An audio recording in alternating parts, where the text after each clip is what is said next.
Welcome to Backroom Talk. Functional bodybuilding, Carl. It's a topic of today's conversation. FBB for Marcus is going to look a lot different than, FBB for someone that is less than a year into this, exercise thing. I think sometimes we are quick to brush aside aesthetic goals and say, there's got to be some deeper reason behind it. It's not a good enough reason to come in and train. And I don't like that. I don't like that flat out dismissal of people's desire to look a certain way. To listen to more Backroom Talk, be sure to subscribe. Learn to design personalized programs with the OPEX system of coaching by heading to opexfit.com.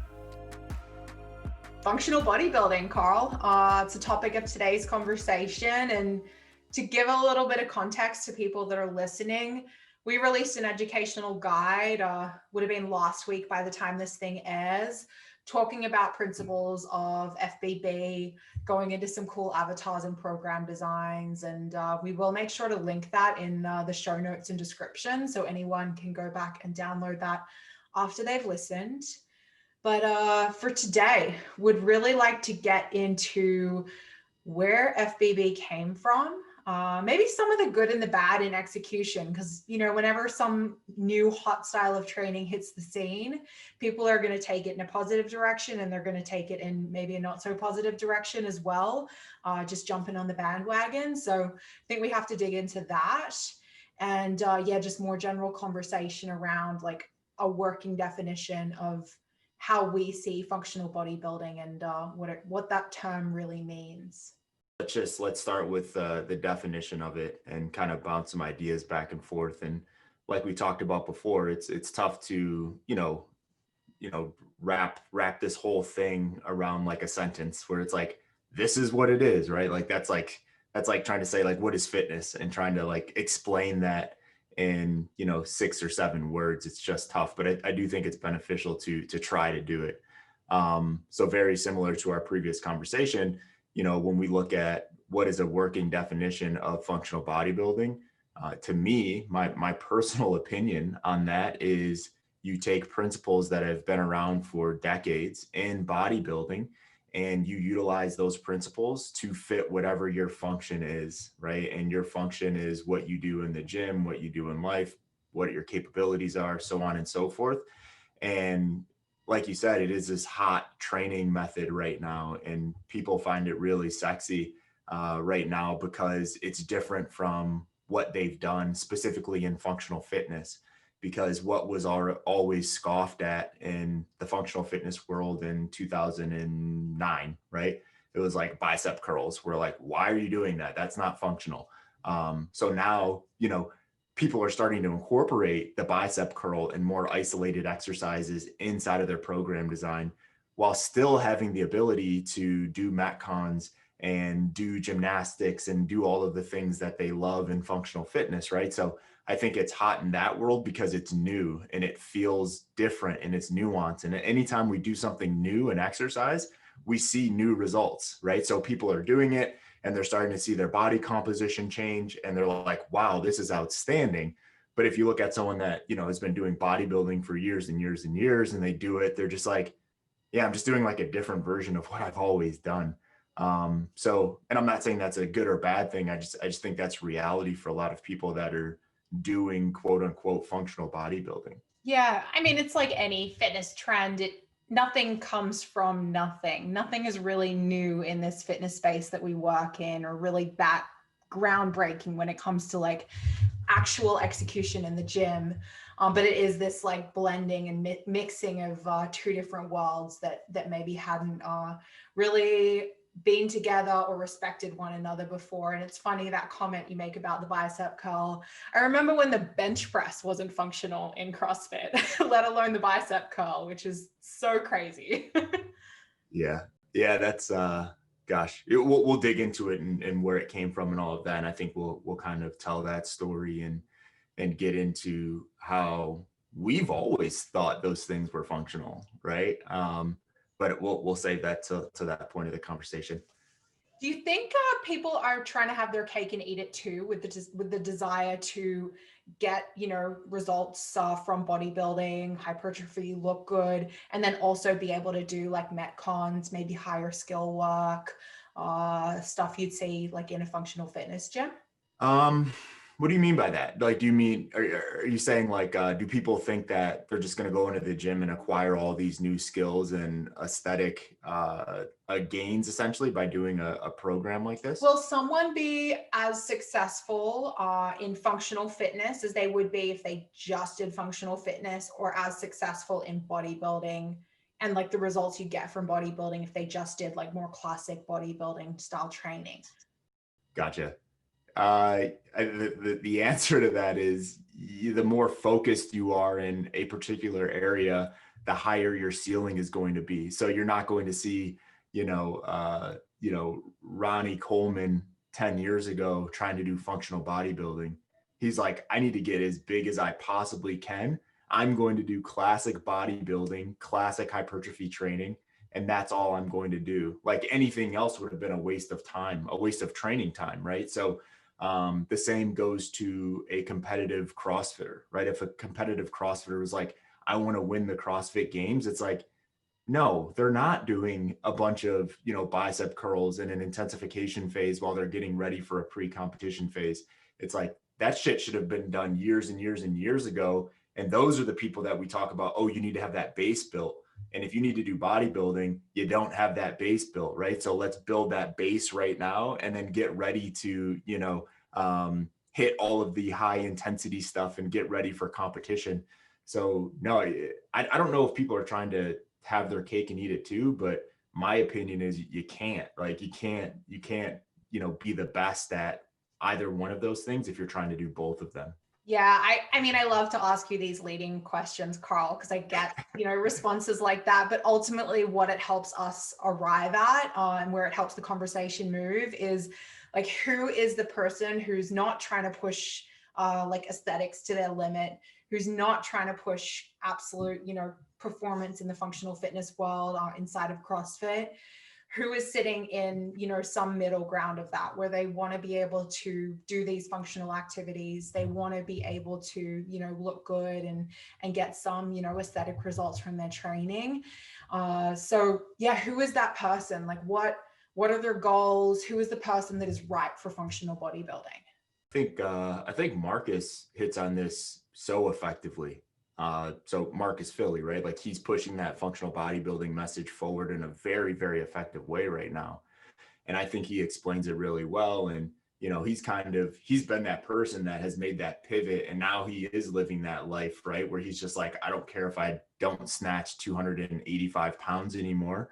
I'm okay with snatching 205 pounds, looking good and feeling good on a day-to-day basis. And there's a lot of like, backroom stuff that he's even talked about with like hormonal issues and stuff like that when he was really pushing high intensity. And he's utilizing, these principles in his own practice, and he's pushing these things across to, clients that are working with him and people that are signing up for his training program and going to his webinars and all that stuff. So he's doing a really good job pushing that message forward. So go check him out. I'm sure, if you're listening to this, who he is, and you probably follow Marcus, right? It's like, look at the stuff he puts out, because he puts out some really good content. But in my opinion, the person is either someone like Marcus or someone that thought that they needed functional fitness, high intensity functional fitness to be healthy. And then they started to realize, I don't need that shit. Right. But I liked doing it, right? Like I liked, doing Metcons. I liked, putting a barbell over my head and one fluid movement. I liked trying to get muscle ups or doing muscle ups. I liked all that stuff, but I also want to look good and feel good. So that person would be a great person to, jump into a design like this, or to get a coach to design them a training program that is meant for them, right? Like we'll stick to that is meant for them, but use these functional bodybuilding principles. Before we get too far into like the weeds, talking about program design for functional bodybuilding, I would like to just step back and talk about its history and, where it came from. And obviously there are a lot of ties with the OPEX crew and with Marcus. So could you kind of tell that story for us, Carl? Yeah, so I'm telling it secondhand because I wasn't there. But where it came from James's office, right? Mike Lee, who used to be with us as a remote coach, and James, they came up with that thing. And the test subject was Marcus, right? It was Marcus. It was like, he got burned out. He was doing CrossFit games and then grid and then really pushing performance, and he just like bogged down like big time, really hard. And they were trying to figure out like, what does this guy now need? Like, how do we hit reset without, making him a worse athlete? Because at that time, he still wanted to compete, right? He's just like, I just need to figure this out. Like I have a bum shoulder, like my guts are all jacked up, my hormones are fucked, right? Like he was just in a bad spot. So, James and Mike sat down and they designed this thing for Marcus, and they're just like, hey, let's pump the brakes a little bit. And the way that they did that was they just used bodybuilding principles, right? They're like, let's go. And James talks about it all the time, bipolar training.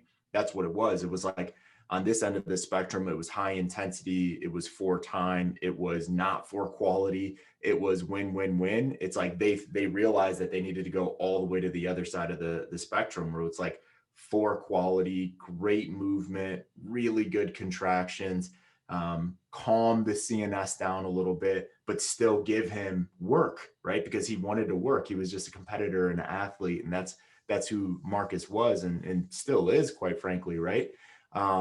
And they just built this program, and Marcus started feeling really good, and Marcus was like, what the hell is this? And the conversation started really flowing, and the first functional bodybuilding course was created off of that little test subject and off of that little those experiences that they went through. But when we look back at it, right, it's like there was nothing nuanced about it. It was just like it was just putting a name on it. That was it, right? It was putting a name on it. And we talk about it, fairly often, right? Like, how I got introduced to OPEX and James, and it was through my ties with Charles, right? With Charles Poliquin. And, a lot of the principles that, Poliquin extrapolated from, the Russians and the Europeans and all of those guys, and, brought over to North America for a lot of people. Those are the things that started to come out of the woodworks with functional bodybuilding, right? It's like, the bench press is now a thing, right? It's like, now it's a single arm bench press. It's like, if you've been in that world for any amount of time, you're just like, yeah, it's always been a thing. But you introduce that to the functional fitness world, and they're like, that's new. And I'm not saying that's a bad thing. I'm like, they just weren't in that world, which is okay. But they were just introduced to that world. It was like a true meshing and marrying of bodybuilding and functional fitness, which is just such a beautiful thing, right? So like, if I look back at, what my training looked like in 2006, later than that, 2008, 9, 10, it was that, right? It was like, it was figuring out, how to still be in really good shape metabolically while still, doing a lot of bicep curls and doing a lot of bench press and, still caring about, how I looked and aesthetics and stuff like that. So it was the same thing, right? But those guys just did a really good job of packaging it and putting a brand behind it. Not a brand, a name behind it. And what functional bodybuilding is it's like I said, 10 times already, the meshing of those bodybuilding principles with OPEX CCP principles and energy systems training and concurrent training and, avoiding interference and all of that stuff, right? Like all that stuff lives inside of the FBB principles. For coaches that want to like really ramp up their education around functional bodybuilding, and perhaps they are coming from that CrossFit functional fitness background, maybe they're a CCP coach and they really want to like narrow in on FBB, would you advise them to go back through the archives, check out Poliquin's work, pursue that kind of education, read those books? Yeah, definitely. Read the Poliquin principles. PICP isn't what it used to be. So I wouldn't recommend going through PICP. I'm not saying it's not a great course. I just can't recommend it because I think it's a different course than what we went through back in the late 2000s. But yeah, dig back into that stuff and look at just pull out like super training, right? Like pull that stuff out. It's all in there, right? It's all these principles are inside of super training. They really are. So just looking at those, and if you're a CCP coach and you're really starting to think about not thinking about FBB, right? But you're thinking about like bodybuilding principles and how do I incorporate it? Look back at those things, right? Like those, when we do put out that education, we're just going to be saying what they said back then. We're just going to be saying it in our language, and we're going to tell coaches how to wrap that around the CCP methodology. That's it, right? We're, like you said at the beginning of the call, we're not going to create anything, right? And we're not going to be like, oh, we're OPEX and we're creating all of these awesome principles and we're the first ones to do it. It's like, no, we're just taking what others have said really, really effectively, and we're going to package it specifically for our coaches to fit within our methodology. And that's if you want to dig really, really deep into that stuff. But I think coaches need to realize that, it doesn't, Marcus is doing an awesome job branding this thing, right? Like an awesome job. And he will continue to do an awesome job branding this thing.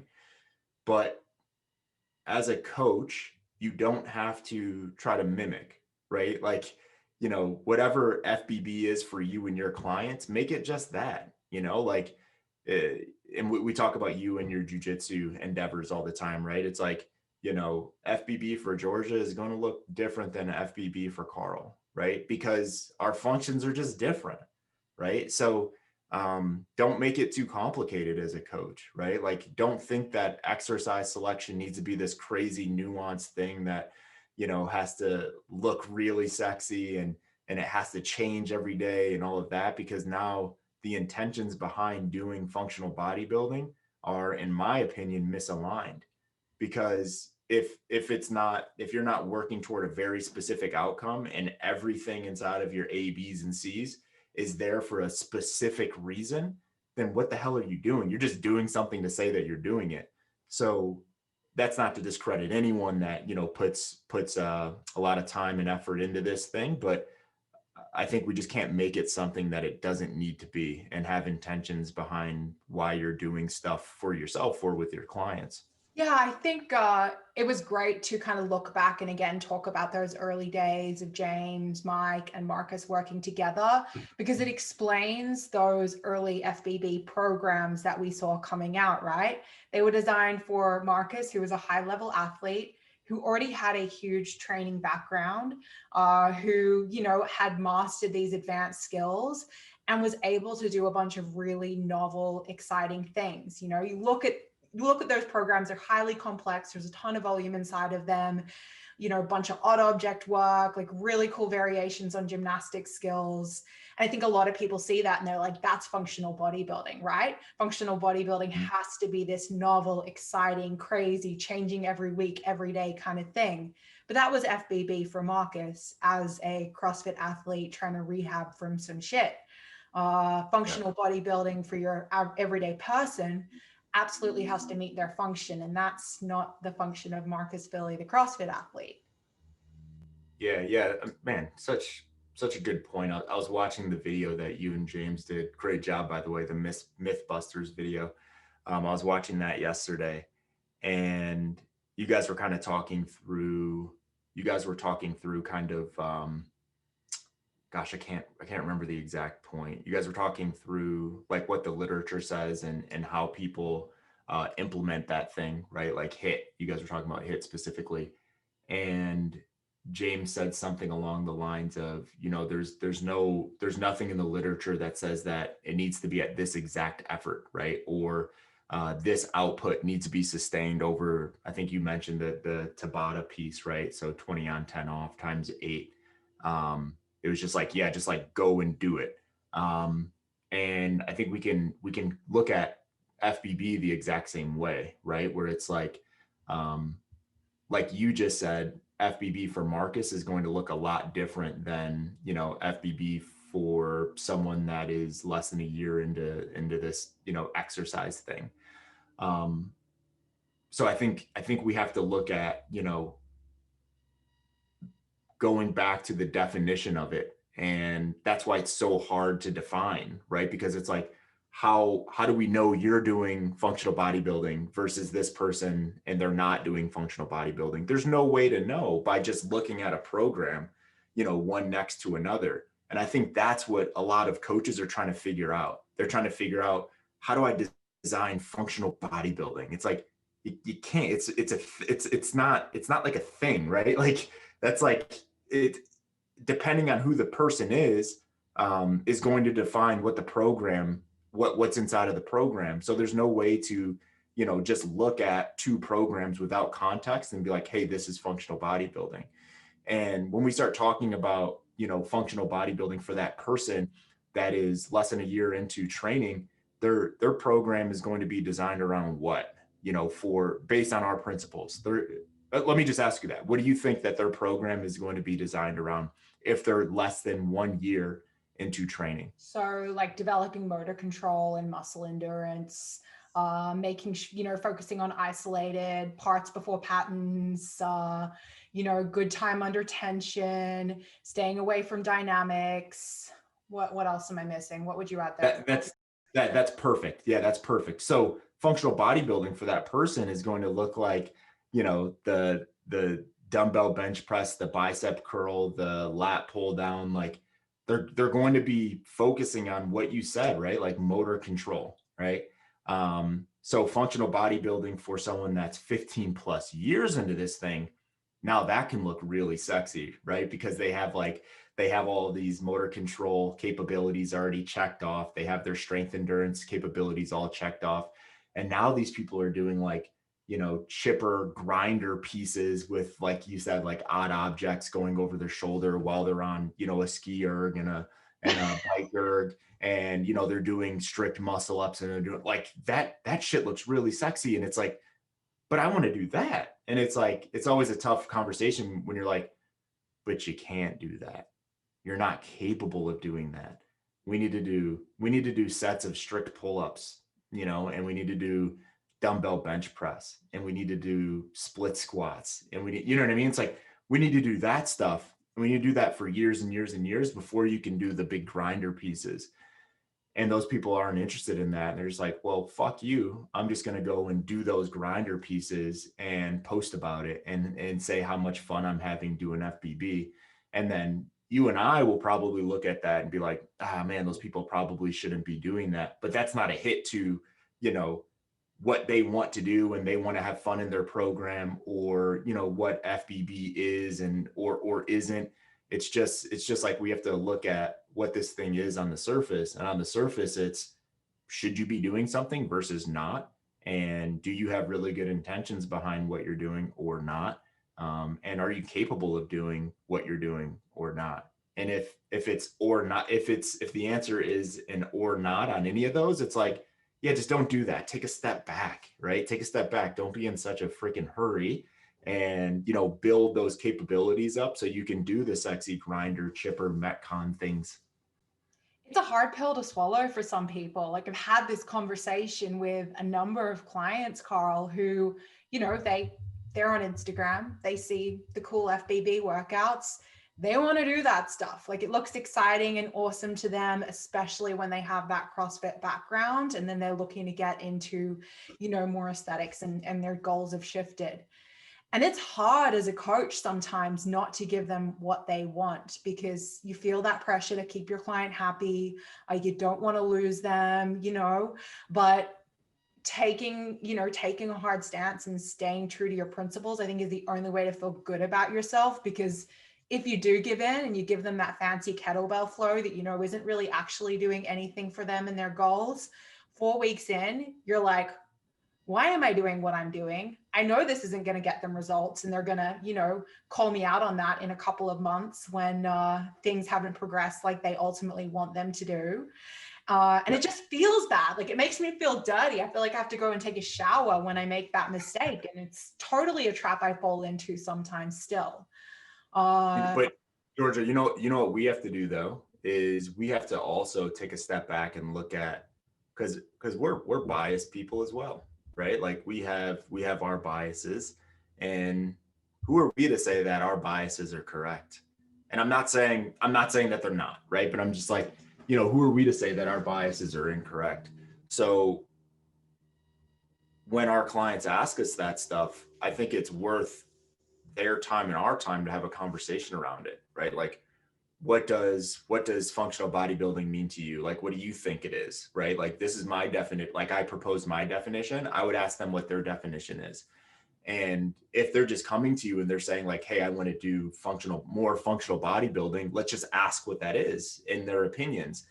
What if in their opinions, they're just like, oh, I just want to do more isolated exercises, right? It's like, okay, cool. I'm on board with that. Let's do it, right? Or if they're like, I want to do the grinder, chipper, metcons with heavy load and complex gymnastics, and they're that person that has less than a year of training experience, that's such an easy conversation. It's like, okay, let's try this. I'm going to give you a piece. I'm going to give you this piece on Friday, and we're going to get in all your good work. And then we're going to end that day with this grinder, chipper, metcon with complex gymnastics. And we know in our heads, this person can't even do 5 pull-ups, right? And we're going to give them this chipper, and we're going to ask them to do 25 pull-ups, right? And they're going to fail. They're going to fall on their faces. And it's like, am I a proponent of like setting clients up for failure? No, but is that person going to die by us giving them the wrong thing? Probably not. Right? So it's like, fuck it, let's give it to them, and let's recap how that thing went afterwards. And maybe they're like, you're a terrible person, you gave me the wrong prescription. Or maybe they're like, I get it now. I get it.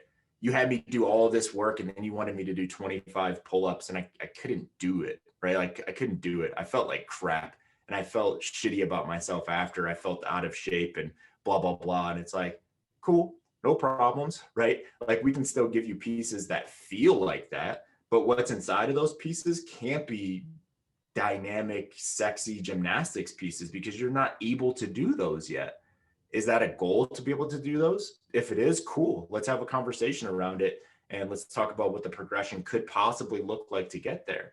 So maybe we just give people a bunch of shit they shouldn't be doing and have them figure it out for themselves. I don't know, right? But I do think that we still do have our own biases as well. And I'm not saying that you're saying like we don't have conversations with clients. We tell them we know best and you do this, but maybe we have to be more open-minded as well. Yeah, I think that's such a good point, and it's such a good education opportunity for the client, and then also for the coach to go through that process and have that conversation after. And a key point is that you can't just give them the work and then not talk about it. If you put something in there purposefully, you have to make sure you're actually having a conversation afterwards, and know the questions that you need to ask that client to help them arrive at whatever the outcome you're looking to arrive at is, and open up that avenue for conversation. And I think as well, like, just realizing that people might see an exercise that looks really cool, and they're just not really thinking about like what the dose is from that, or what the outcome is going to be from doing that for weeks and weeks at a time.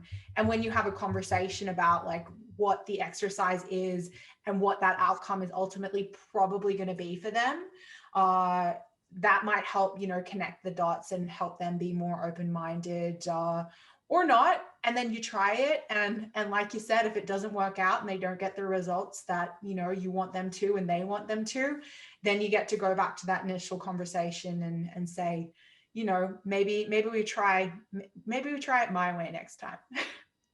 Yeah. And those conversations can open up some really cool goal pieces, right? Where if someone does say, hey, I want to be able to do these things, it's like you explain like, hey, this might be a little bit longer of a journey than either one of us, are comfortable with or, would prefer, but it could be fun, right? It's like, let's learn how to do some of these cool skills, right? Let's, if the goal is to do, a 50 foot handstand walk at the end of a workout one day, what does that mean, right? It's like we're gonna have to work on being able to flip ourselves up inverted and to walk on our hands, right, under fatigue. So that might actually be a year plus process to be able to get there. And it's like some clients might be like, oh man, that sounds really cool. I would really enjoy going through progressions to learn those things. And then that's kind of a constant in the program for a year.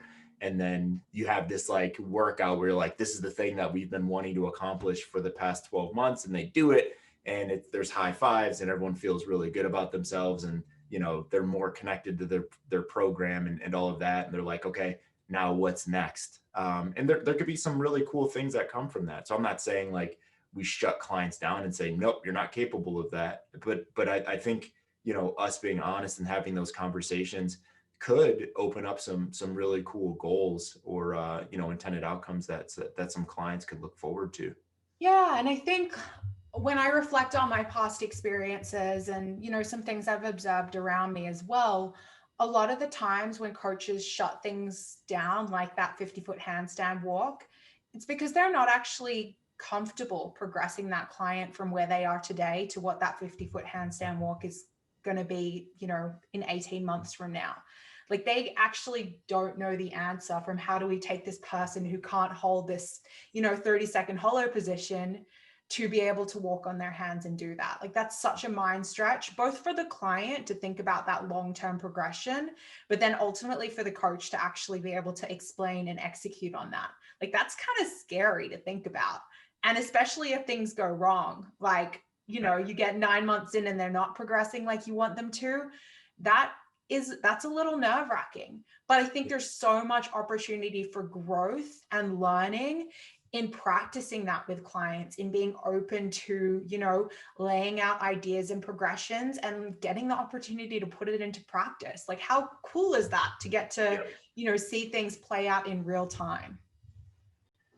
Yeah, I agree with you. I think going back to like, even coaches, well, all coaches have their own biases, right? I think when a lot of coaches shy away from something, it's because they don't feel they're competent to get their clients there. So they're just like, and this might even be unintentional, but they're just like, no, let's not do that. That's not for you, because it's something inside of them and they're just not confident, taking that plunge and working through that stuff. And we've all been there, right? Like we've all been there with clients that are like, oh, I want to compete in a triathlon. And it's like, oof, man, I don't have a lot of experience personally and, training for a triathlon. And I've never coached anyone training that was training to do a triathlon. But it's like, let's use that as an opportunity to learn, right? Like, let's learn, how to coach those clients. And, I know I've been in that situation before where I did have that triathlete and I'm like, oh shit, how do I do this? Right. And I just figured it out.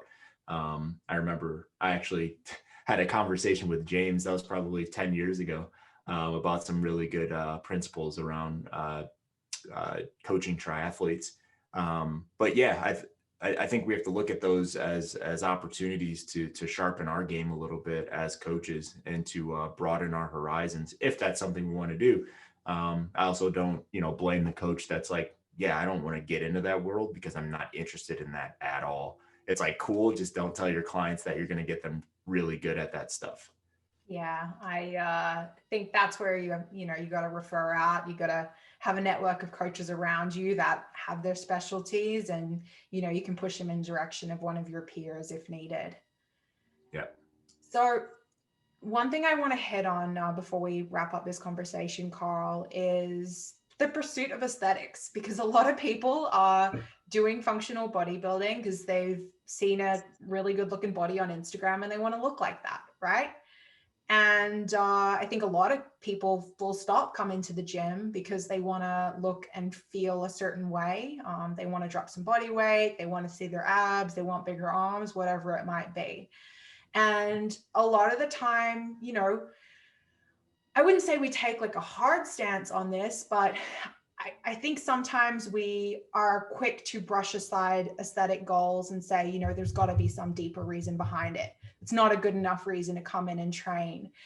And I don't like that. Like, I don't like that flat out dismissal of people's desire to look a certain way. I think people have to be allowed to have those goals. But of course, we have to kind of peel back the layers with them and work on, you know, why they want to look a certain way, why they want bigger calves, you know, why they want a bigger butt. Like, what's that going to bring them and get them at the end of the day? So I can tell you one thing. I'll tell you one thing to get them. No, I'm joking. I thought you were actually going to tell me one thing, Carl. I was waiting. No, I'm not. I'm not going to do that. So yeah, any thoughts on that? On just aesthetics and that being the goal? Yeah. No, I mean, gosh, I've lived a lot of my life where aesthetics were the main goal. And I don't think that I was like, you know, one of those malaligned people that had, you know, really unhealthy exercise and nutrition behaviors because of it. So I do think that aesthetics are a very realistic goal, and it has to be a realistic goal because there's a large percentage of the population that that have that goal when they get into fitness. And if that's what brings them over to us, awesome, right? But I do think there's always that piece that we have to look at where, you know, as fitness coaches, it's our jobs to do what you said and dig a little bit deeper. Because if we take every client's goal at face value 100% of the time, we're not doing them a service, right? Because there are some clients that I'm sure we've all worked with that had malaligned aesthetics goals. And, you know, when you ask them the question of, you know, what is a good aesthetic profile for you? Like, what does that look like? Here are your numbers, right? Like, we have pictures of what you look like right now. We have your body fat percentage. We have your lean body mass. We have all of these data points. When are you going to say, I'm good, right? And the client that can't answer that, that's like, I don't know. It's more of like a feeling. I want to feel good about myself. That's when we, not a red flag, but that's when we have to really deepen the conversation. Because that's when we're like, is this actually an aesthetic thing? Or is this a self-confidence thing, an acceptance thing? Are you trying to impress someone? Like, what is this really? But that client that says like, you know, oh, I look at, you know, this picture of myself and, you know, you can kind of tell in the umbilical, you know, I have excess body fat and I just want to get rid of that. Like, that's very specific. That's a very targeted goal. So we could be like, okay, once that excess body fat is gone, we can kind of like check the box of like, okay, we've accomplished that aesthetic goal. And then now we can continue and move on. Or when you pull up their InBody sheet and they're like, ah, man, I felt really good when I was 15% body fat and I'm sitting at about 17.5 or 19% body fat. I just want to get back to 15. And then, you know, I'm not going to push aesthetics. I don't need to be in a caloric deficit, blah, blah, blah. Those are so targeted where it's like, okay, let's roll, let's hit these goals. But like I said at the beginning, if they're just like, I don't really know, right? I just want to keep going. Those are the clients where we get their body fat down to 10, 12, 15%, whatever a good body fat is for them. Or, you know, we lose that umbilical fat and they find something else, right? And it just never ends. And it's like, okay, now this shit is just unhealthy. Like, you're just not happy with yourself and you're using body fat and the way that you look as like the thing to really hone in on to try to solve this problem that is much bigger than just aesthetics.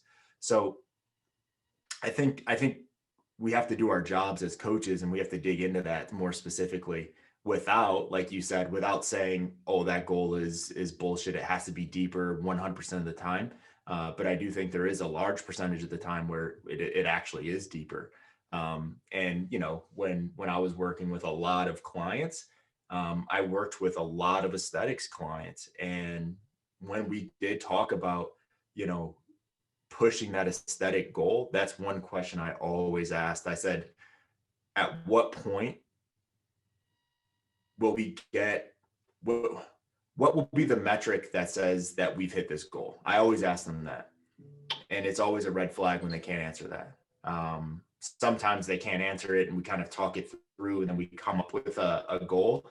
But when they can't say, you know, certainly like, hey, when I get this, I'm going to be happy with my aesthetic profile, and I'm not going to, you know, always have to be in this caloric deficit, and I'm not going to, you know, do this yo-yo thing where I'm asking you for new macros every Sunday because I totally shit the bed throughout the week. I don't know if that answered your question, but I took both sides there.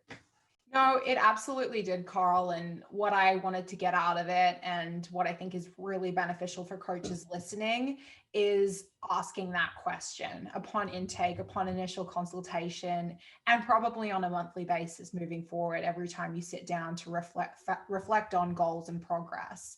So really awesome takeaway for coaches to be able to kind of listen out for that when they are working with clients that have aesthetic goals, to figure out, you know, is there a determined end goal, or is this going to be a situation where we're always going to be chasing something to arrive at some happiness, joyful end state that actually isn't defined and we're not really sure how to get there. So really helpful. Thank you. Yeah, for sure. Yeah. Any last functional bodybuilding thoughts or ideas you want to put out there before we wrap this thing up? Yeah, I guess it kind of goes off of the conversation we just had, but I think it's important for coaches and clients to always let the goal be the goal.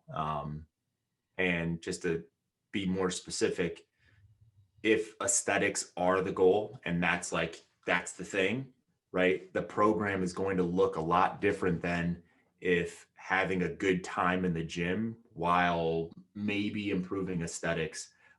Those two programs are going to look completely different. So there's no, I talk about it in terms of contractions, right? I know that we've had this conversation, and I had this conversation with James as well. If the goal is to take our body through tougher contractions, or let's call it, you know, extended contractions, and let's actually call it hypertrophy, right? If the goal is to take our body through a training program or a training session to elicit the highest amount of recoverable hypertrophy, the exercise selection actually has to be more simple than complex. Okay, so if the goal is to elicit the highest amount of hypertrophy, there's absolutely no reason to think up a sexy exercise. That's it, right? Like if the goal is to elicit the most amount of hypertrophy in the quadricep, believe it or not, the leg extension is probably the best thing to do, like bar none, right? Like there's probably no other exercise that targets that specific muscle group better than the leg extension. I don't care how good it looks or how fun it is. If that's the goal, let the goal be the goal. And, you know, on the other side, if the goal is to get some hypertrophy benefits while, you know, exploring movement and having a good time, I get it. I get the sexy exercise selection, right? Like I get, you know, holding this here while you're doing this here, while you're doing that over there. I get that. But it's important for coaches and clients to understand that, you know, if the goal is to elicit hypertrophy and like hypertrophy, metabolic effect, fat loss, whatever that goal is that leads to, you know, why people do bodybuilding, like usually it's tied around aesthetics. Don't get too complex, right? And when I say complex, I just mean like, don't try to think up too many things, and don't think that the program has to be overly sexy unless it's engagement that you're looking for. I think that reminder to let the goal be the goal ties in really nicely with that initial definition you gave us, Carl. Ultimately, that, you know, functional bodybuilding is going to depend on the function and the goals of the individual in front of us. It's not one way of writing a program. It's not one exercise. Of course, there are principles inside of it, but how we, you know, ultimately end up applying them and what ends up in Coach RX or on that whiteboard is going to depend on the person who's doing the workout. Yeah, the cool thing about this whole conversation is that, you know, we can we can be multifaceted, right? And that's why I think a lot of people got into functional fitness, is because they didn't want to just do this one thing over here in the corner and that's all they did Monday through Sunday. When we start thinking about concepts around functional bodybuilding and just using that term, we start to think about fitness in a way that might be more engaging for a group of people, which I think is really positive, right? Like, we can do resistance training, in a given week, we can do resistance training, body weight gymnastics, we can do metabolic work, sustainable work, we could do everything. Like, that could all be in a given week. But I think what's inside of those pieces is what we have to look at really, really critically, and challenge a little bit. But the concept is just so good. I like it. I love that people are thinking about these things. I love that Marcus is pushing this brand forward. I think it's good for the fitness industry as a whole. Agreed. And so guys, remember, we do have that guide on how to program functional bodybuilding workouts. So if you haven't already, please download that thing. There's like 16 big beefy principles inside of there, a really cool client avatar and a video. So just check out the description or the notes to access that free guide. Thanks for the chat today, Carl. Yeah, for sure. Thanks, Georgia. Absolutely.